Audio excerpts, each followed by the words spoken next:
We're doing this. We're doing this. I never thought I'd be making this video. Hey everybody, welcome back to my channel, or welcome if you are new. And if you are new, girl, I'm so sorry this is our first time seeing each other.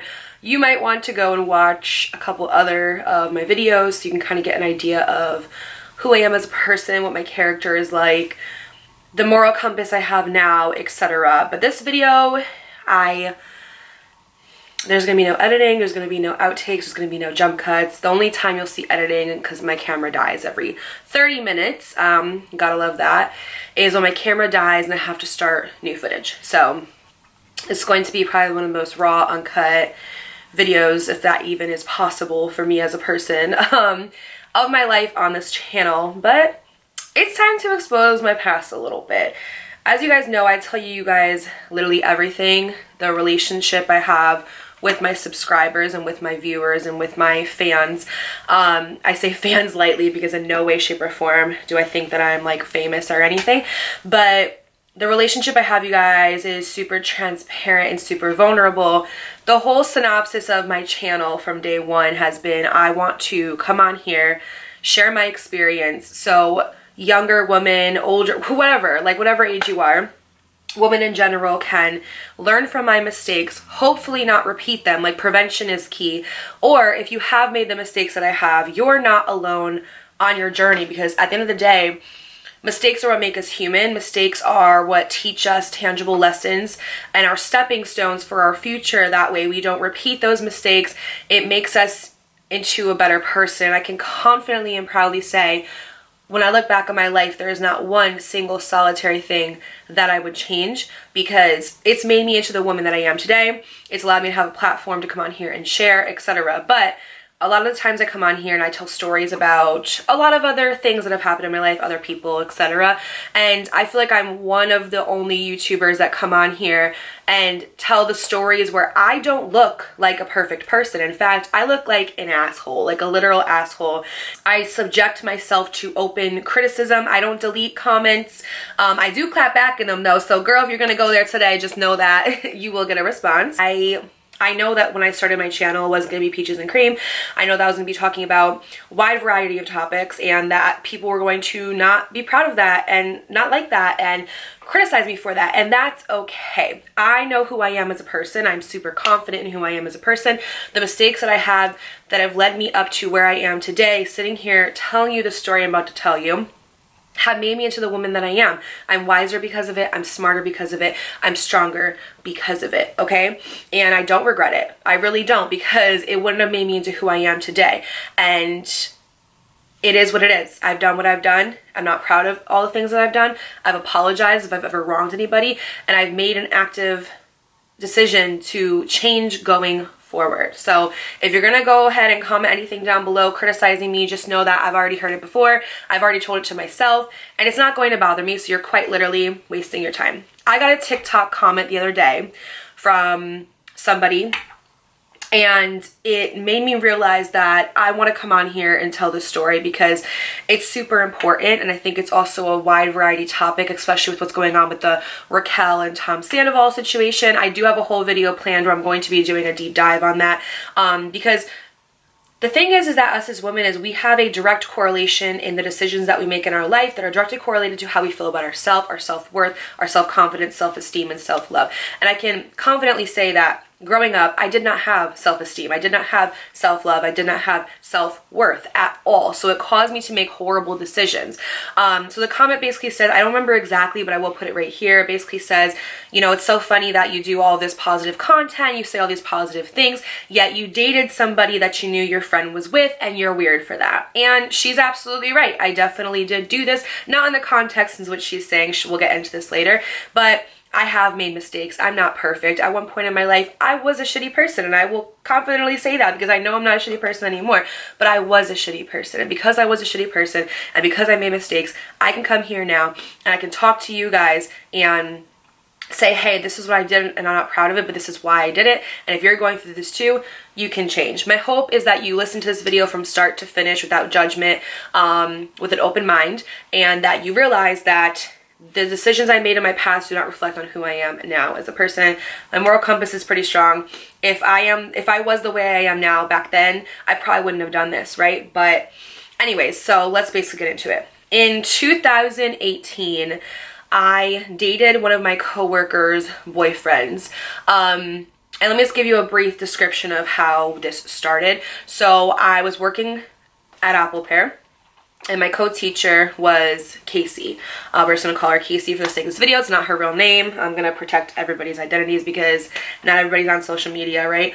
So I was co-workers with Casey. Casey and I got really close to the point where I would go over her family's house every now and then, and we would hang out, have like bonfires, talk, things of that nature. And I grew to really like Casey. Casey was into all the same things that I was. We were both into hair, both into makeup, both liked the same things and found common interests, and I think that's why we became such good friends. And as I grew closer to her, I also grew closer to her family as well. And I would see them once in a while because they all kind of lived in the same house, just different like sections of it, if that makes sense. And I grew to know her cousin. So the cousin that is in this story, we're just gonna call him Damien. So, and yes, I have kind of told a little bit of this story before if you are an OG on my channel, but this is just basically me explaining it a bit further because I spoke about it vaguely. So Damien was dating a coworker. We're gonna call this coworker Lacey. So Damien and Lacey were dating. Me and Casey. Oh no, Casey and Lacey, that's too much. So the coworker, we're gonna call her, oh my god, I don't even know. We're gonna call her Addison, okay? So Damien and Addison were dating, okay? So me and Casey were really good friends, we were co-workers, and then because Addison was dating her cousin Damien, she told her like, hey, like, why don't you come work at Apple Pear, they're hiring, etc. So we all started to work together, not in the same classroom.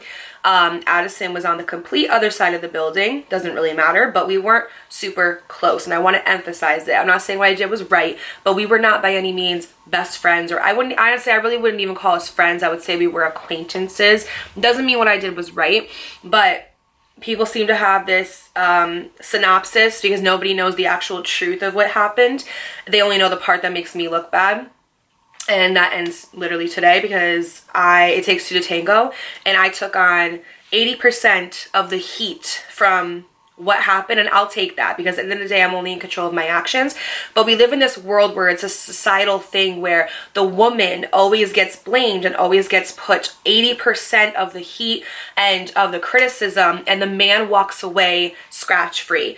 That to me is not okay. It takes two to tango. Take gender out of it. Both parties involved should equally get as much of the heat. We see it happen with the Justin Bieber and the Hailey situation where he has gotten literally no heat. Hailey has gotten all of it. We see it with the Tom Sandoval and Raquel Davis situation where Raquel is getting literally all of the heat and Tom is just like la-di-da, still walking the streets of LA doing what he wants to do because it's societal conditioning where we always blame the woman and the men never get held accountable, never get any type of responsibility put on them, and that ends today. It's disgusting. It's sick. It should not happen anymore, and shame on you if you do that because it's really gross. Anyway, before we start today's story time that you guys have been waiting for, I did really quickly want to give a special shout out to my friends over at Dossier. You guys know who Dossier is. Dossier is a luxury fragrance company that specializes in taking dupes of your favorite luxury fragrances, high designer end ones. They make duplicates of them and sell them for only a fraction of the price. So if you have like a really fancy like Versace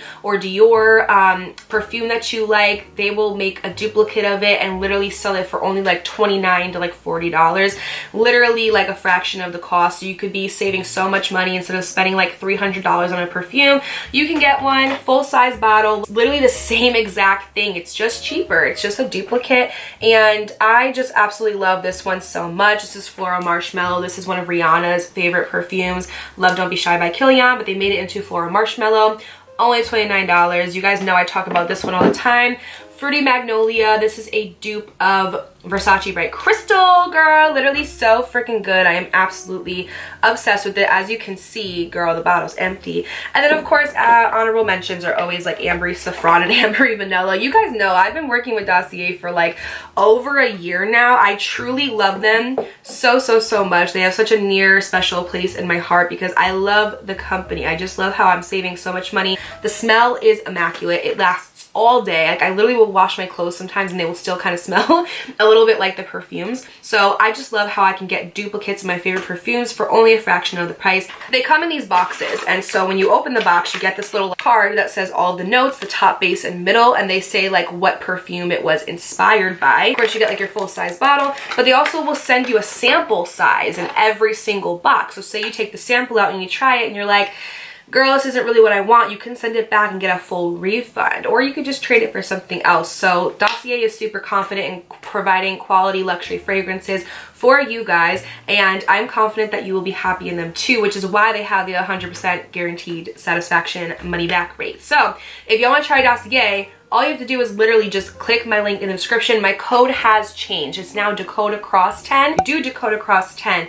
You can go ahead and get 10% off your order, and they always have like a 28% coupon on there somewhere. So if you take both the coupons, you can stack and get 30% off. And if you do make a purchase, it does support the channel, and it just, you know, shows the brand that my subscribers like the product, and then they'll keep working with me, and it's great. So yeah, go ahead and give Dossier a shout out by clicking in the link in the description. Dossier, as usual, thank you so much for working with me and for sponsoring today's video. Now let's get back into the story time. So I only hung out with Addison. So Addison came to the daycare, and me, Casey, and Addison and a couple other co-workers maybe hung out 3 times outside of work.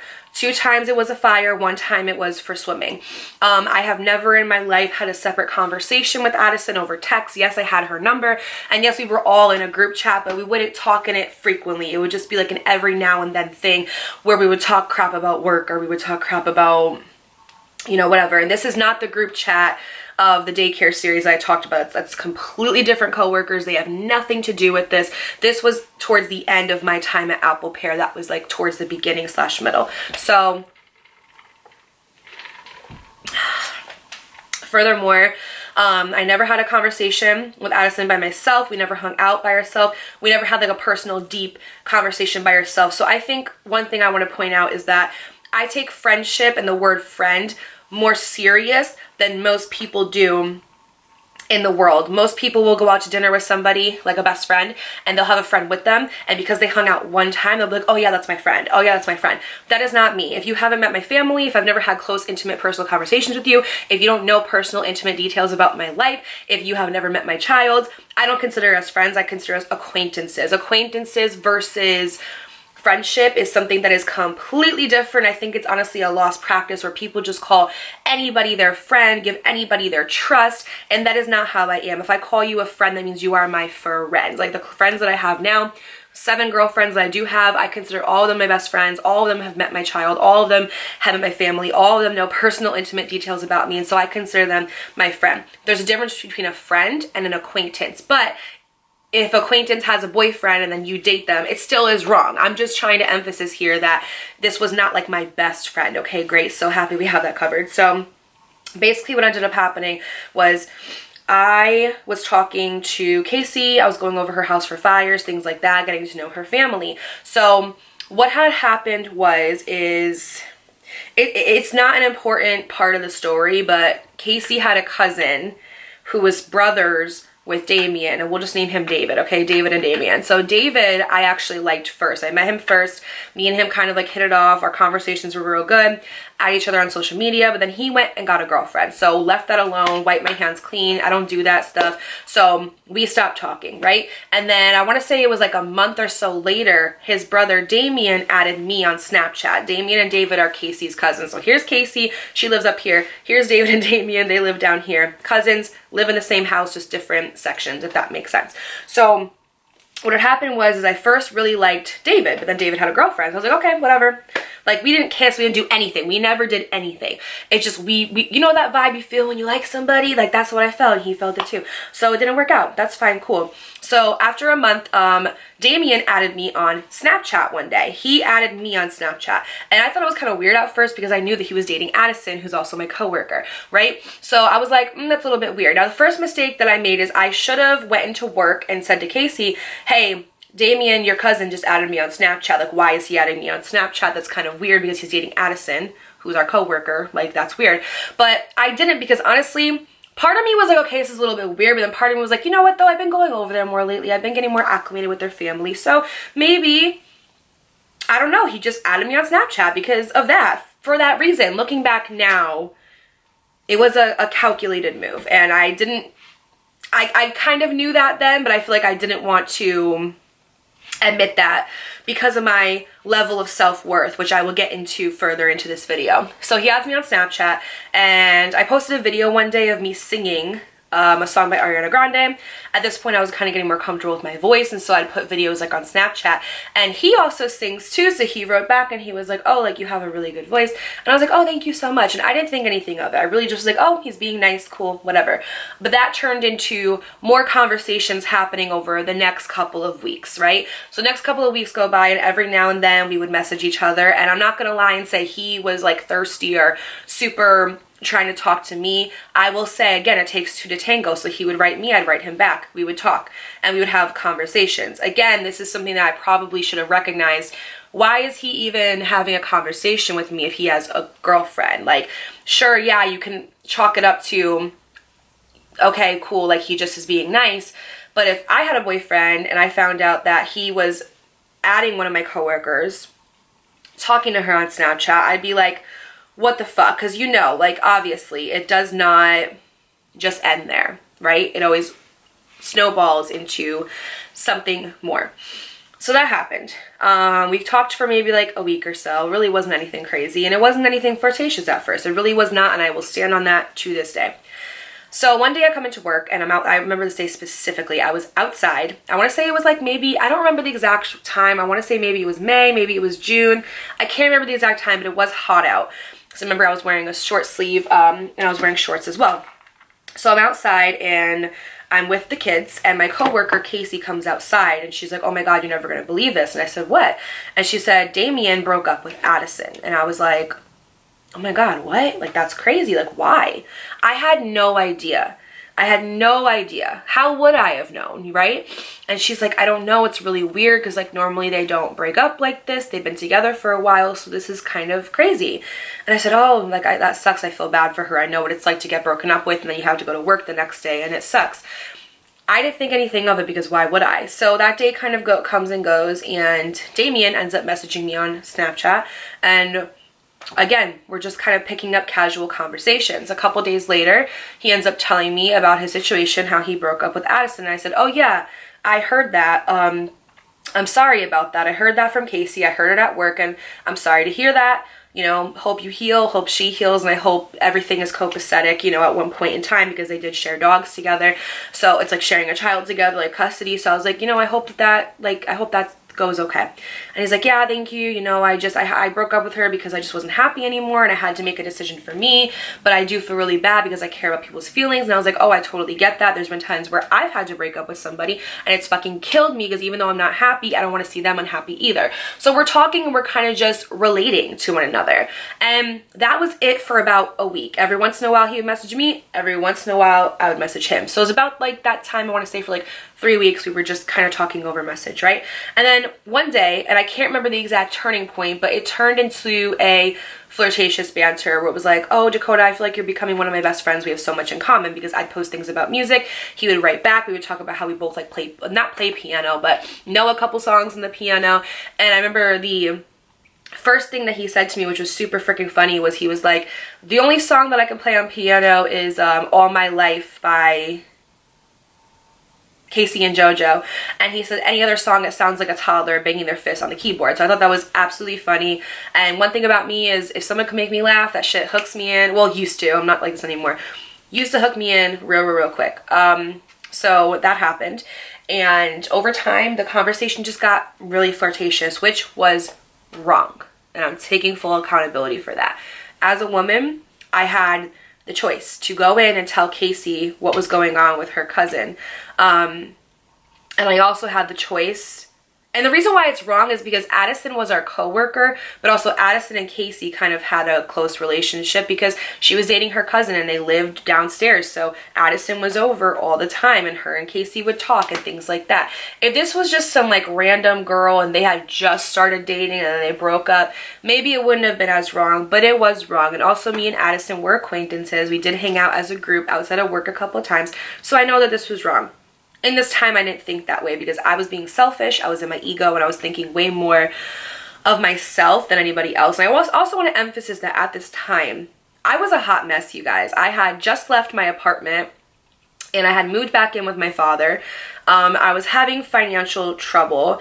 I didn't even have a bed to sleep on. I had an air mattress because when I left my apartment, I gave my mother my mattress to her so she wouldn't have to buy a new one. And in my head I was like, I know that I had shared that bed with Adrian, who's my narcissistic ex, and I feel like things and objects just hold energy, and so I didn't want to come into this new house with anything from my past or anything that held any energy or frequency at all. I wanted to just leave it there. So I came here and I didn't even have a bed. I had an air mattress to sleep on. I was broke. I was getting back on my feet. Like, just, you guys, mentally, spiritually, physically, I was literally a hot mess. Like, I just was not in alignment.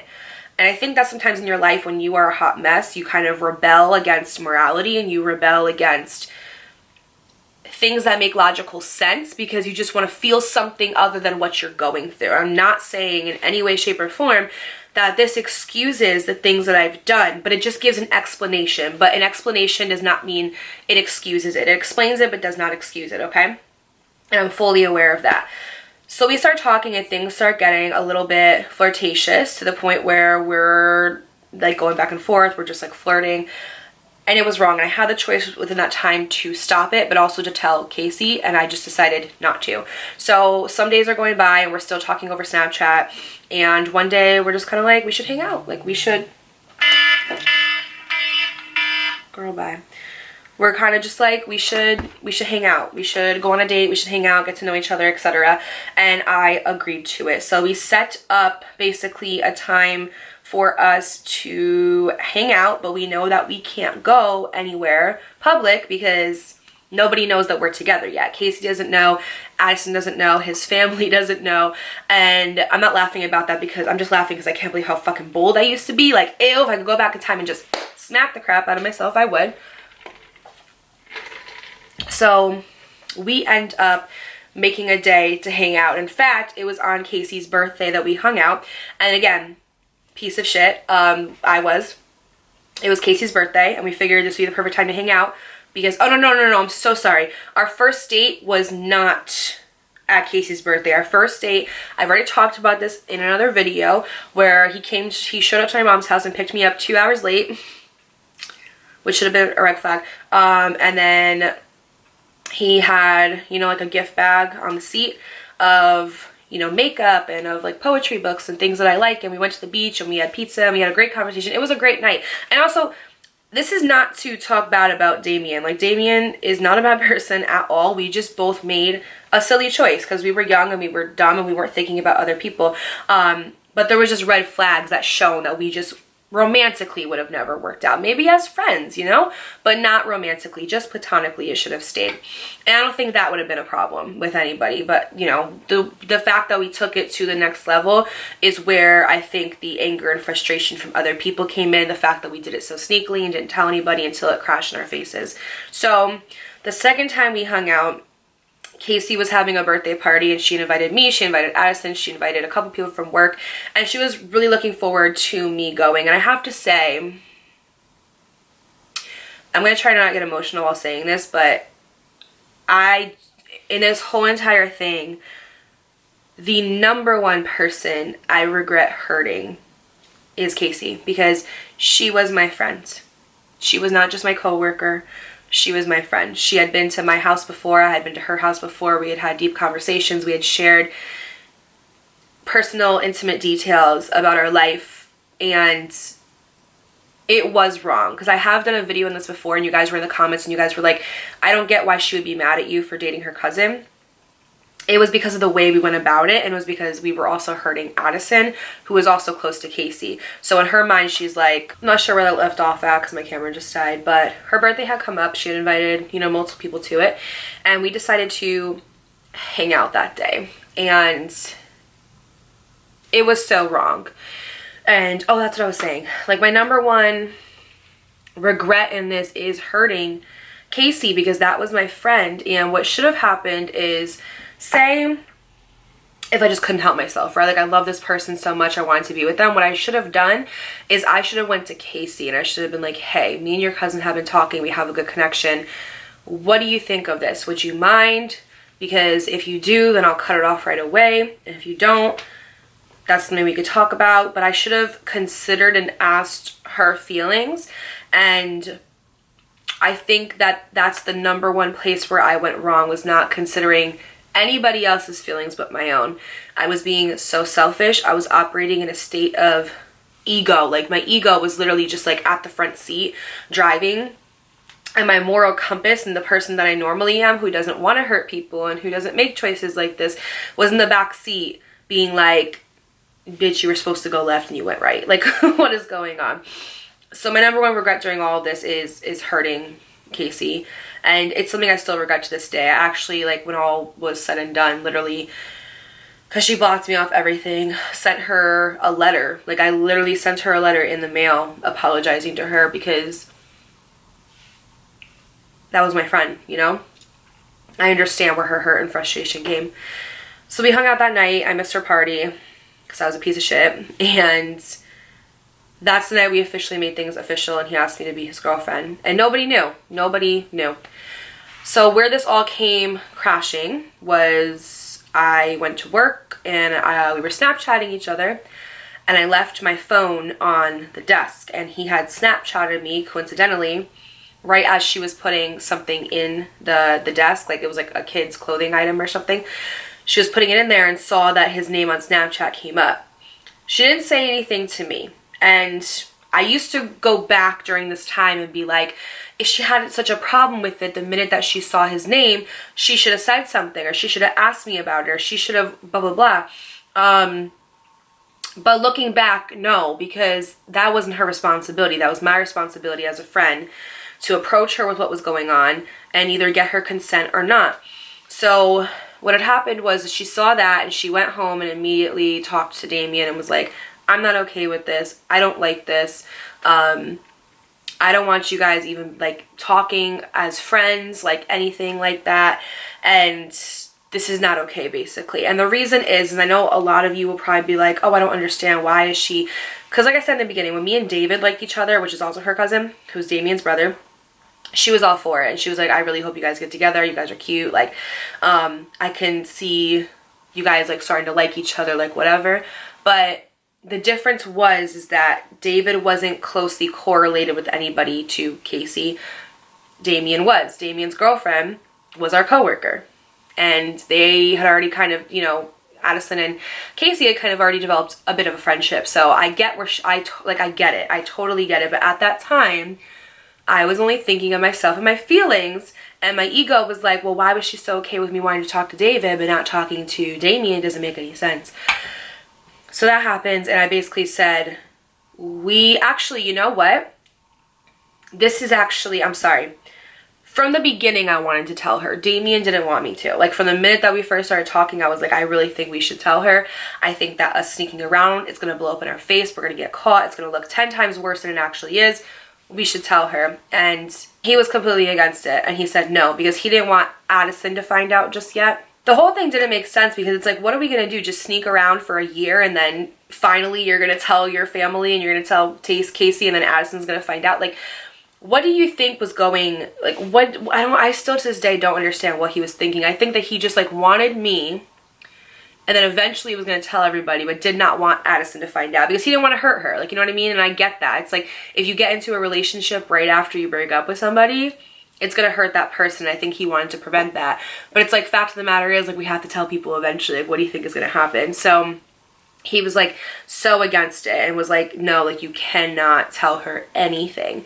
And again, that was a mistake of mine, because as a woman and as a friend, I have I don't blame Damien for any of this at all. I'm standing within my own accountability because as a friend and as a woman, I should have said to her right then and there what was happening, because I had a choice. So it's not an excuse like, oh, he was telling you to not tell her. I have a choice as a woman, as a person. We make our own decisions. I think the day that we stop blaming other people for our mishaps is the day that we grow, right? So she ended up catching us, like I said would happen, and it blew up in our face. And basically what had happened was that she wasn't speaking to me at all. Like, we were at work, she wasn't talking to me, she wasn't saying anything. She didn't even come in and be like, hey, like, I'm mad at you because you're talking to my cousin. Like, she just wouldn't talk to me at all.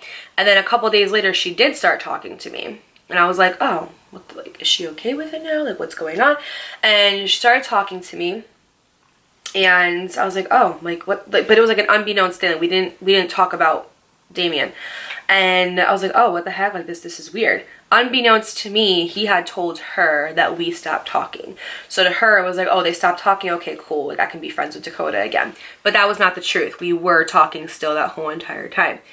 And basically what had happened is she had come home one day, and I think her and like everybody were outside because, like I said, they lived up and downstairs from each other. And I had either texted him or called him, and my name popped up on the phone. And she saw it again. And this time she like freaked out, and she was like, you know, like, screw the both of you. Like, you both went behind my back.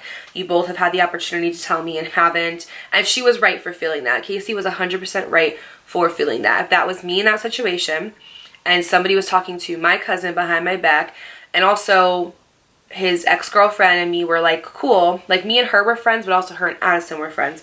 So it's not like I'm just like hurting her, I'm also hurting Addison. And I totally get where she was coming from. I totally understand her feelings.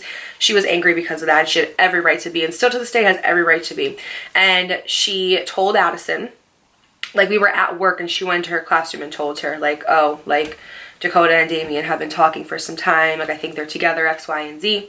And then she had gone into the office of our job and went into there and basically said that, because like I said, she wasn't talking to me at all, but I wasn't making it like a hostile environment.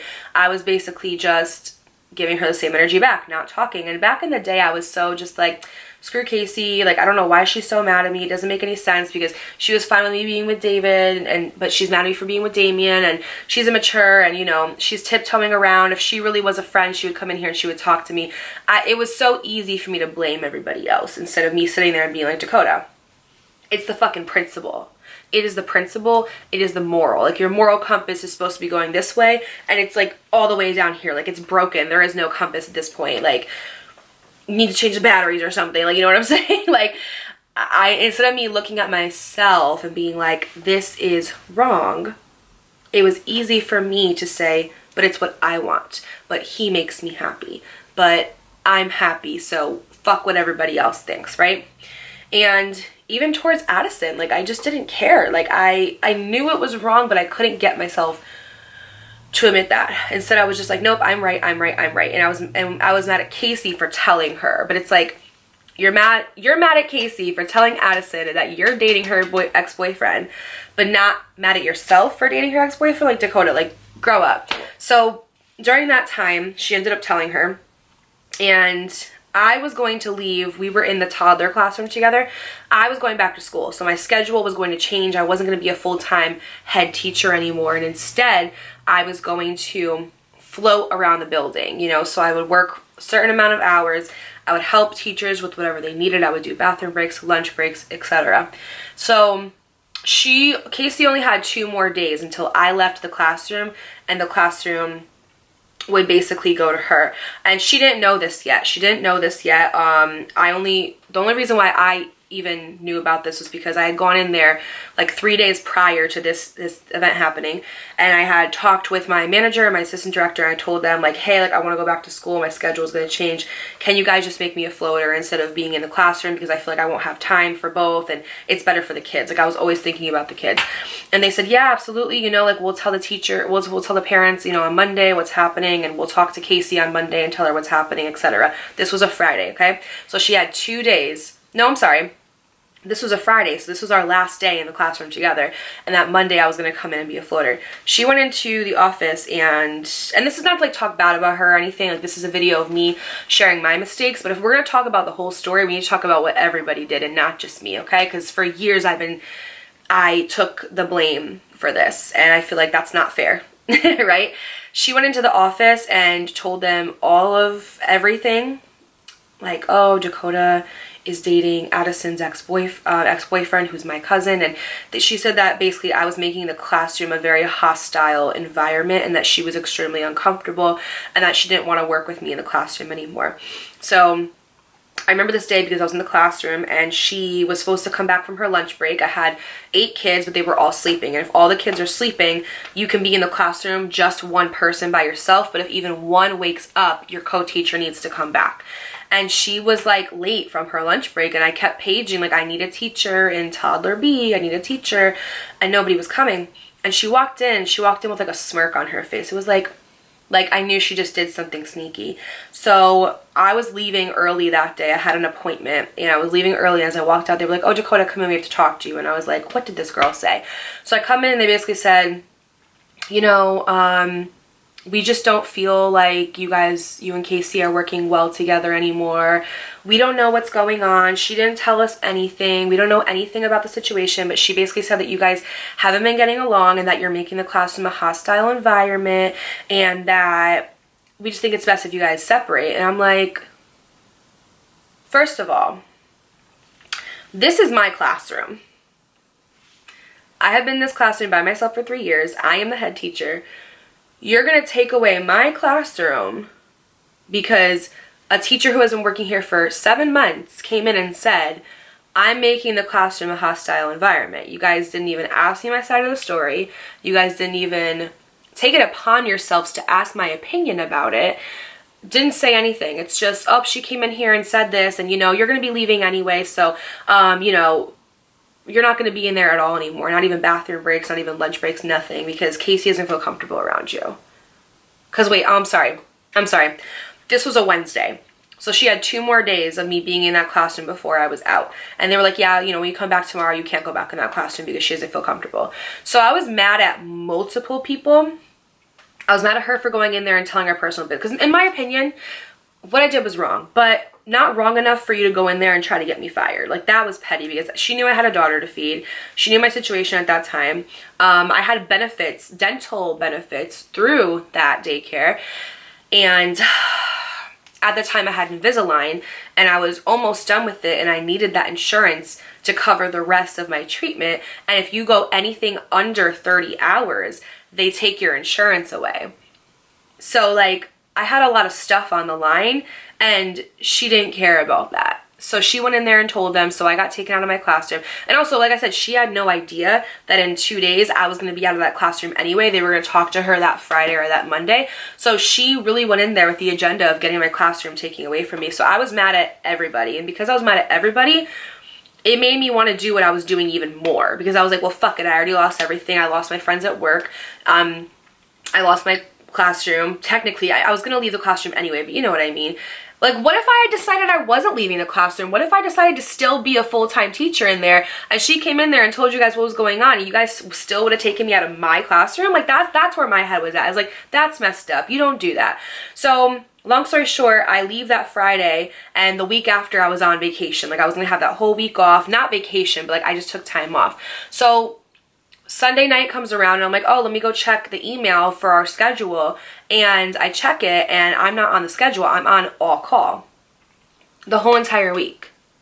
So this whole situation cost me my job. And let me just make one thing clear. God works in mysterious ways, and I was so comfortable at that job, but I wanted to leave that job so bad. So badly, I wanted to leave that job for so many years because it was so toxic. And I'll get into this in the next daycare series story. But basically, they kept putting me on all call, and I would call and be like, why are you guys putting me on all call? And their excuse was, oh, well, you know, you're going back to school and your schedule is limited, and because your schedule is limited, we can't give you the hours that you want, but even if we could, we don't have the money for it because we're having budget cuts. You have over 100 families enrolled that pay $350 a week to be here. This is a multi-million-dollar corporation. You're telling me you have budget cuts? Where's that money going? Okay, so basically it cost me my job because they took her side, and I had to go find another job because I have a kid to feed at the end of the fucking day, okay? So I left there, and it was like a blessing in disguise, whatever. Aubrey actually was already signed up for another school, so I didn't even need them for daycare anymore. So that happened, and what ended up happening was me and Damien stayed together for some time, and then eventually we ended up breaking up because how it starts is how it ends. And that whole thing is a story for another time that I will kind of get into, but what I do want to say and touch on is my decisions. I was absolutely in the wrong. I should have had a conversation with Casey. I should have spoken with her and told her what was going on. I should have asked her for her consent. I should have, even after the first time that she found out and told him, like, I don't want you guys talking, I should have listened, and I should have cut him off completely. That was like my chance. Even though she didn't directly talk to me, I only heard it through Damien. I should have completely ended it and been a good friend. I should have thought about Addison and her feelings. Imagine having a boyfriend for 5 or 6 years, having him break up with you, and then he immediately starts dating one of your coworkers, who's also like one of your acquaintances. She must have been heartbroken. And let me say, I have been heartbroken many times before by Adrian, by Trey, like all these guys in my stories. I have been heartbroken, and I know how that feels. And it's a horrible feeling. You feel like your insides are ripping out. You feel like your heart is coming out of your chest. You literally want to die. And the fact that I inflicted that pain onto somebody else makes me so disgusted with myself and so infuriated. And when I look back at this past version of myself, I want to literally strangle and slap myself, because it's like, why would you do that, Dakota? Like, you inflicted pain. If they had broken up because he wasn't happy and whatever, and you had nothing to do with it, yeah, sure, I would feel so sorry for her. But at least I wasn't the person to inflict that pain. And you know what? I'm not taking responsibility away from him, because he inflicted that pain. He was the one in a relationship. But I helped in it. I aided in inflicting that pain onto her. And that's horrible. And it's disgusting. It doesn't matter if we were friends. It doesn't matter if we were acquaintances. Just the fact that I knew her was enough that I should have been like, nope, I can't talk to this guy, because that will hurt her. And I wasn't thinking about that. And, you know, to Addison, like, I am so freaking sorry. I am so sorry that even for 1 second I inflicted any type of pain onto you and helped, because he didn't break, okay, he technically broke up with her for me, but I didn't know that. Like I said, like, he broke up with her, and then Casey came and told me, like, oh, Damien and Addison broke up. I didn't know anything about that because we weren't talking at that time. But it's easy to put 2 and 2 together when he started to message me on Snapchat and pursue things and get flirty. My logical brain should have been like, did he break up with her just so he could start talking to me? I don't know. I wasn't thinking, you guys. And it's not an excuse, but I just wasn't. And the fact that I had anything to do with somebody else's hurt is disgusting. And to Addison, I know she's probably never going to watch this, but I am truly freaking sorry. And I regret that so much. I know that I say, like, I don't regret anything because it made me the person I am today. I don't regret my relationship with Damien. It taught me a lot. I don't think he's a bad person, but I regret how it happened. Like, I wish it would have happened in a more copacetic way, if that's even possible. But I truly am so sorry to her. And the girl who made the comment on my TikTok is one of her friends. I don't think it was appropriate for her to write that on my video, because this has nothing to do with you, but I get it at the same time, because Addison is one of the most sweetest, soft-spoken people on this planet, right? And she didn't deserve that. She didn't deserve that at all. Casey didn't deserve for me to be such a crappy friend towards her that it manifested into all of this. And it cost me my friendship. I lost my friendship with Casey. She wanted nothing to do with me. It basically cost me my job, and all for a guy. All for a guy that I'm not even with anymore. And the thing is that I grew up having really bad issues with self-esteem.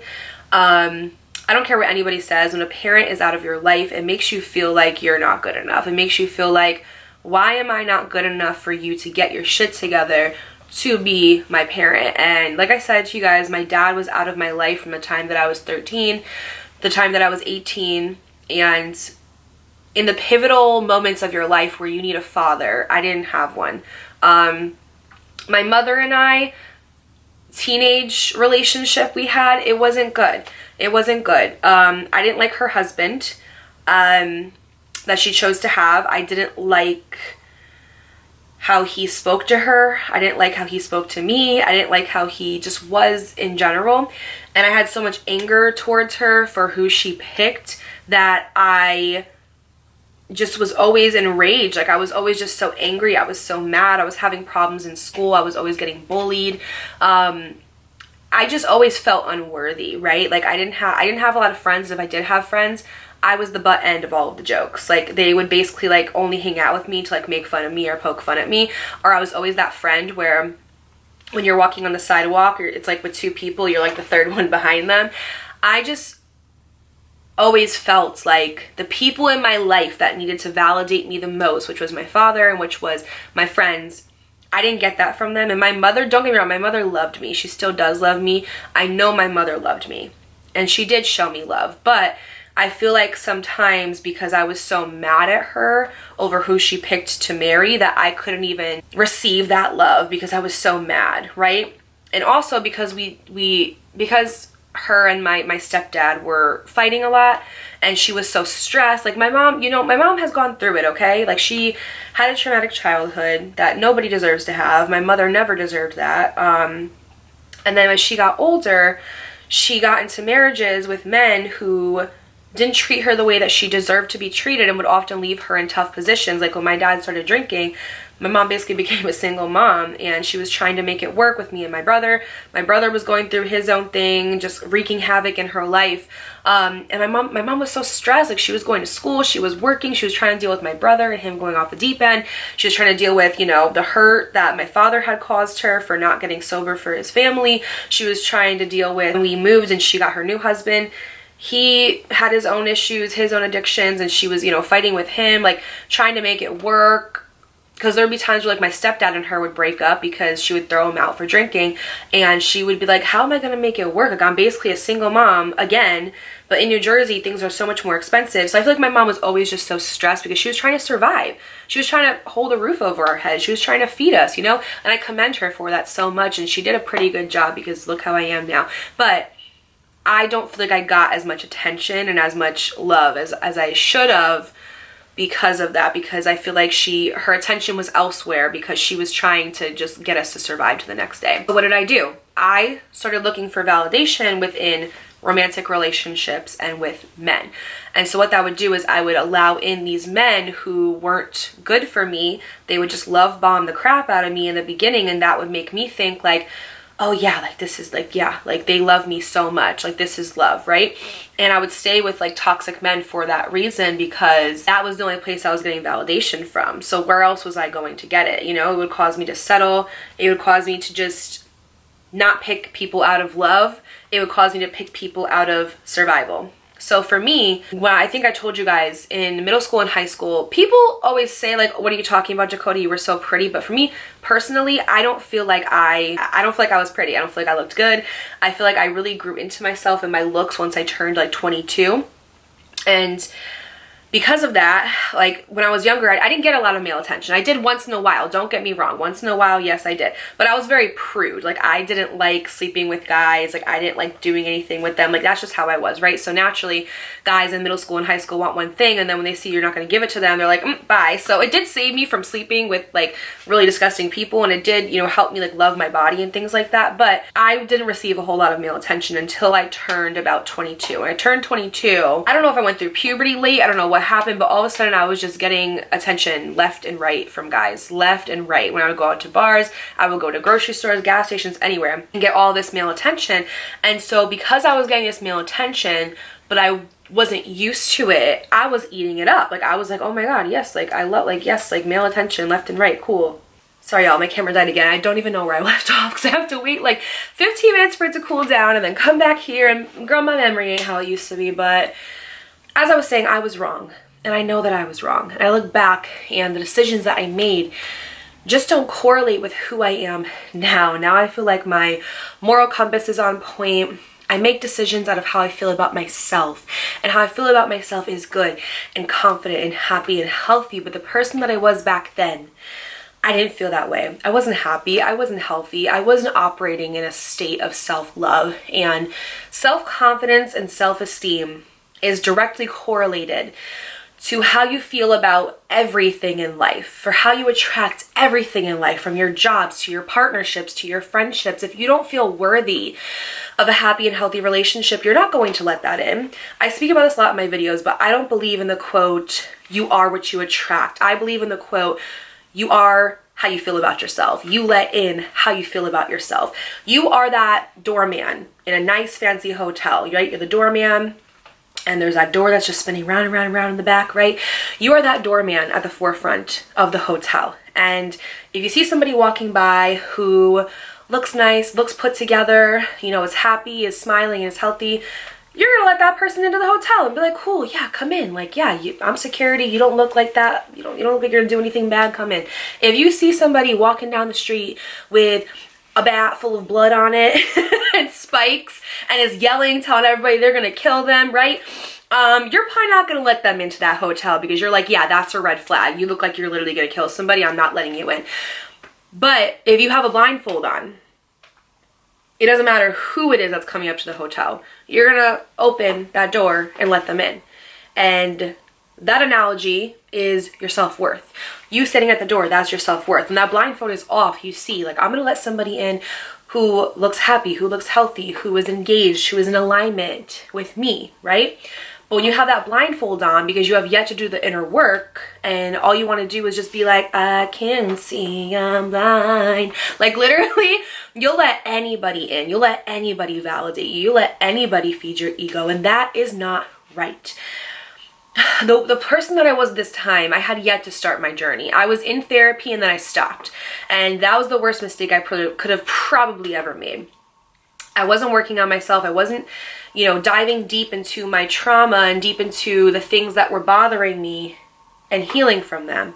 And because of my inability to heal, I caused pain and inflicted pain onto other people. The pain that had also been inflicted and done onto me. But I was being so selfish that I wasn't even thinking about that. Like, Dakota, you're making her and her feel how you felt at one point. You know? So why would you do that? It doesn't make any sense.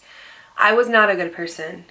And I had good intentions, but I wasn't a good person at this point in my life.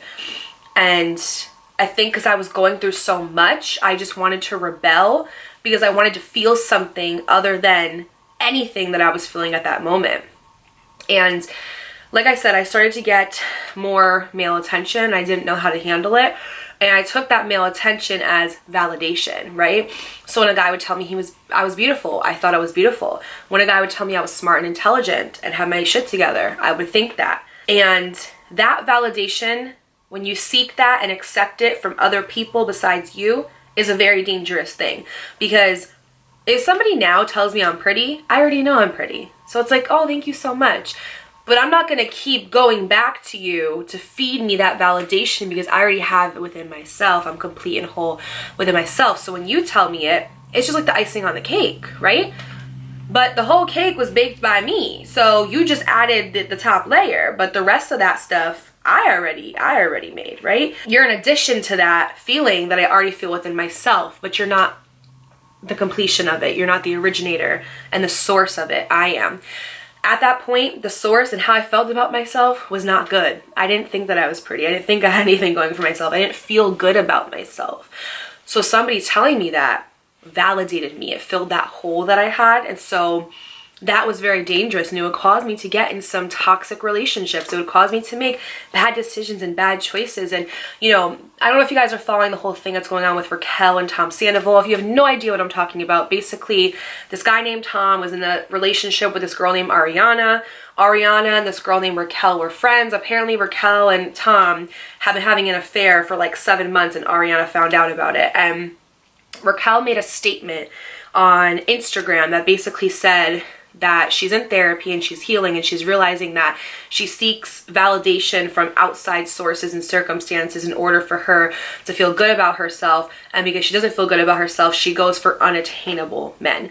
And this is a whole video that I want to do, like a whole other video that I want to do, doing a deep dive into that, and that will come, so stay tuned. Make sure you're subscribed and your post notifications are on.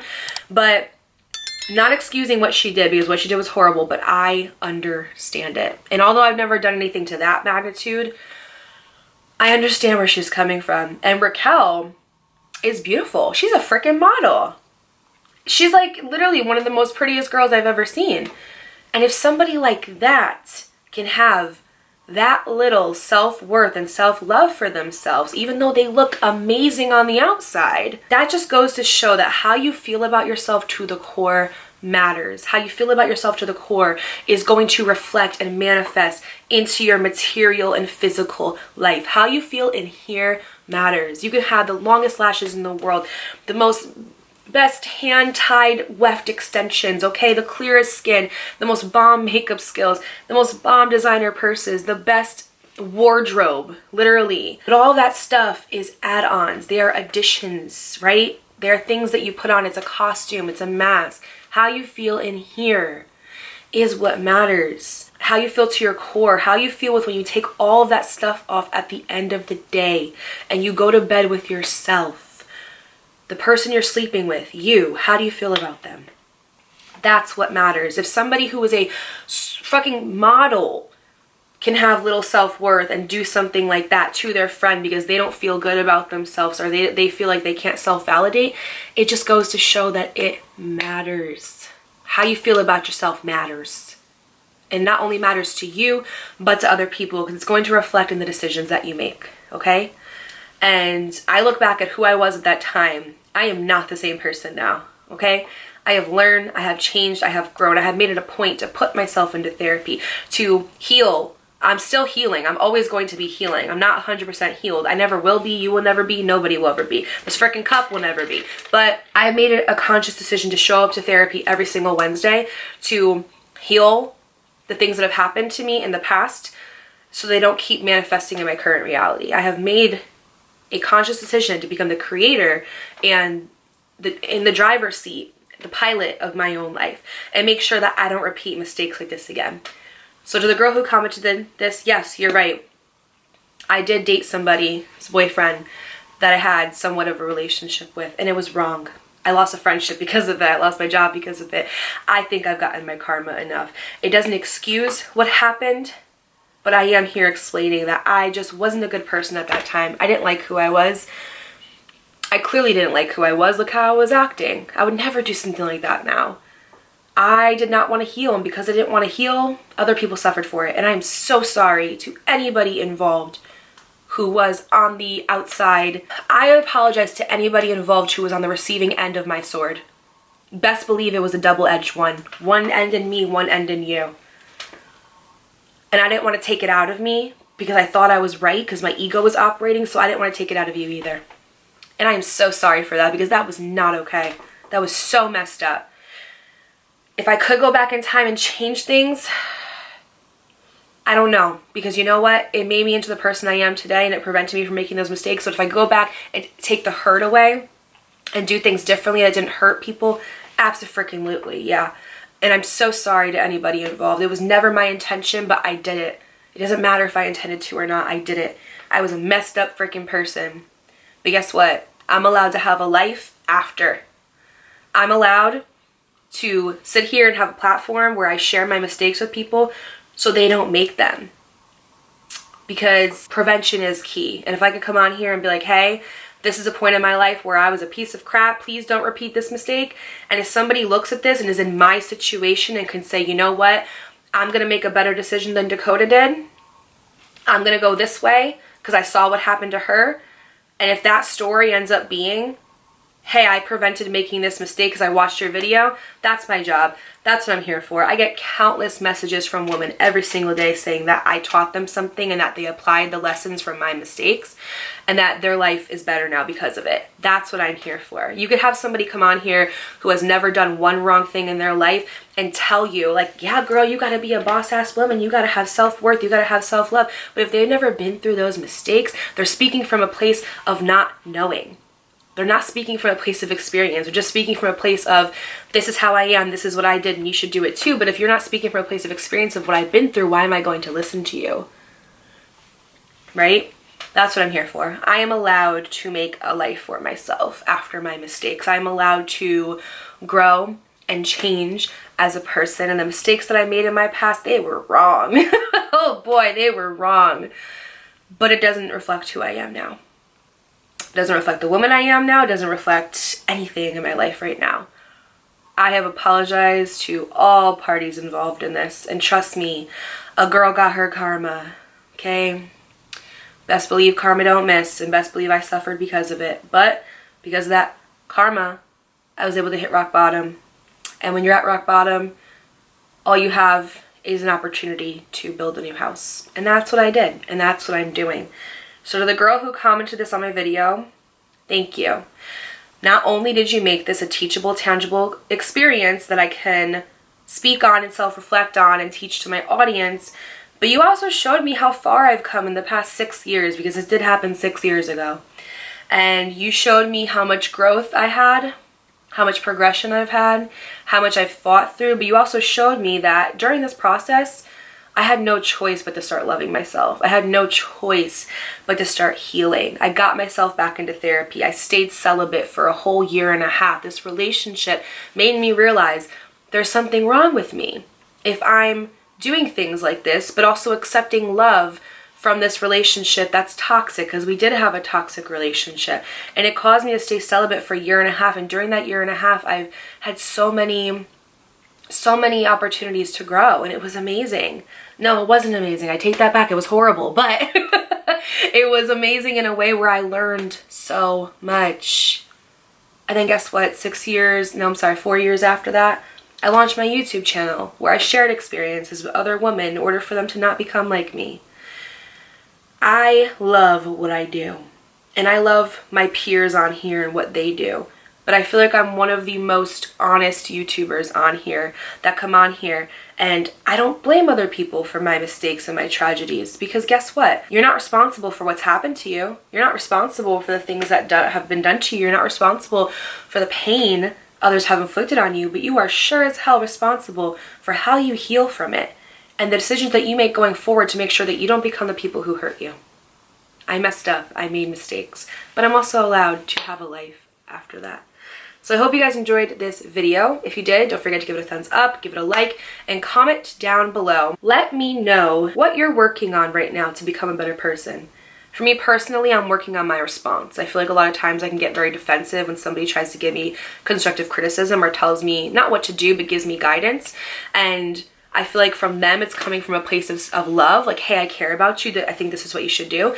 But for me, my guard is always up, my defense is always up, because I don't like being controlled. So I'm learning how to respond differently. I'm learning to wait 24 hours before I respond, and I'm learning that your response is everything, because sometimes the way that you respond puts you on the same level of the people who are trying to hurt you, and we don't want that to happen. So working on your response is absolute key. That's what I'm working on this week. I want to know from you guys what you are working on this week. And also, I am going to start putting more episodes on my podcast, Sis Let's Heal. So please go ahead and follow that as well. Check it out. And yeah, that's going to be it for me today. Thank you for gifting me a platform where I can be transparent and I can reflect on my experiences and I can help and heal other people. Don't forget to give Dossier a shout out and to look at their products. They sponsored today's video, and I'm so grateful for that, because my last video with the SZA vlog, if you guys haven't seen it, that wasn't monetized. I made no money from that video because I had copyright music in there, but I wanted to get it up for you guys, so I need to keep my lights on, so we do have to have sponsors sometimes, but I do genuinely love the product, so it's okay. But yeah, Thank you guys so much for listening, for being the most accepting family I've ever had. I will never take it for granted. And I'll see you guys in my next video. Until then, stay safe, wear condoms, don't let anybody's dusty, crusty, rusty, musty son get you in your feelings. Yeah, that's about it. Bye, guys.